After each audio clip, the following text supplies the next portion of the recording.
Hello friends, welcome to bliss cinemas. இன்னைக்கு நம்ம Tamil டப்பிங்ல release ஆயிருக்க லவ்லி ரன்னர் அப்படின்ற வெப் சீரிஸ் எப்படி இருக்குன்னு பார்க்க போறோம். வாங்க வீடியோக்குள்ள போகலாம். இது ஒரு ரொமான்டிக் சைஃபை டிராமாவா ரிலீஸ் ஆயிருக்கு. இதுல மொத்தமா 16 எபிசோட் இருக்கு. இப்போ இந்த வெப் சீரிஸோட கதையை பத்தி பார்க்கலாம். நம்ம ஹீரோயினுக்கு பாத்தீங்கன்னா ஆக்சிடென்ட் ஆயிடுது. அதனால அவங்களுக்கு நடக்க முடியாத சுச்சுவேஷன் இருக்கு. அவங்க ஒரு சிங்கருக்கு பயங்கரமான ஒரு ஃபேனா இருக்காங்க. அவரு தான் நம்ம ஹீரோ. ஒரு கட்டத்துல பாத்தீங்கன்னா அவரு சூசைட் பண்ணி இறந்து போயிடுறாரு. இந்த அதிர்ச்சி இவங்களால தாங்கவே முடியல. நம்ம ஹீரோயின் எப்படிப்பட்ட ஃபேன் பாத்தீங்கன்னா நம்ம ஹீரோட வாட்ச் ஏலத்துல பயங்கரமான ஒரு அமௌண்ட் கொடுத்து வாங்கியிருப்பாங்க.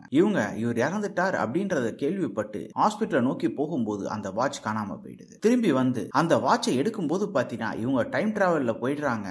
அப்போ சின்ன வயசுலயே நம்ம ஹீரோவோட படிக்கிற மாதிரி ஆரம்பிச்சு அவர் எப்படியாவது சூசைட் பண்ணிக்கிறத தடுத்துடணும் அப்படின்ட்டு பல விஷயங்கள் பண்ண ஆரம்பிக்கிறாங்க. அதுக்கப்புறம் இந்த வெப் சீரிஸ்ல என்னென்ன சுவாரஸ்யமான சம்பவம் நடக்குது அப்படின்றது தான் இந்த வெப் சீரிஸோட மொத்த கதையே. இப்போ இந்த வெப் சீரிஸோட பாசிட்டிவ் ஐடியா பத்தி பார்க்கலாம். பாசிட்டிவ் ஸ்டோரி பிளாட் சொல்லலாம். ஒரு இன்ட்ரெஸ்டிங்கான ஸ்டோரி பிளாட்டை எடுத்திருக்காங்க. அதுவும் ஒரு டிராமால ஒரு டைம் டிராவலா வச்சு ஒரு லவ் சப்ஜெக்ட சூப்பரா பிரசன்ட் பண்ணிருக்காங்க. பெர்ஃபார்மன்ஸ் வைஸ் நம்ம ஹீரோயினோட பெர்ஃபார்மன்ஸ் அல்டிமேட்னு சொல்லலாம். அவங்க கேரக்டரும் அல்டிமேட்டா இது எடுத்திருக்காங்க. அவங்கள ஃபாலோ பண்ணாலே இந்த வெப் சீரிஸை பார்த்து முடிச்சிடலாம். வெப் சீரிஸ்ல ஒரு லவ் போர்ஷன்ஸா இருக்கட்டும், டைம் டிராவல் போர்ஷன்ஸா இருக்கட்டும், நம்ம ஹீரோ ஏன் சூசைட் பண்ணிக்கிறாரு, அதை தடுக்கிறதுக்கு என்னெல்லாம் பண்றாங்க அப்படின்ற விஷயம்லாம் ரொம்ப நீட்டாவே காமிச்சிருக்காங்க. டெக்னிக்கலே வெப் சீரிஸ் பயங்கர சவுண்டாவே இருக்கு. ஸ்கிரீன் பிளேஸ் பாத்தீங்கன்னா ஒரு இன்ட்ரெஸ்டிங்கான ஸ்கிரீன் பிளே தான் இது எடுத்திருக்காங்க. பெருசா நமக்கு எங்கேயுமே லேக் இல்ல. பார்த்தும் பிடிக்கும் போது ஒரு தரமான வெப் சீரிஸ் பார்த்த ஃபீல் வரதான் செய்யுது. கண்டிப்பா இந்த வெப் சீரிஸ் எல்லாருமே ட்ரை பண்ண வேண்டிய வெப் சீரிஸ் தான். ட்ரை பண்ணி பாருங்க. இன்னொரு வீடியோல சந்திக்கலாம். தேங்க்யூ.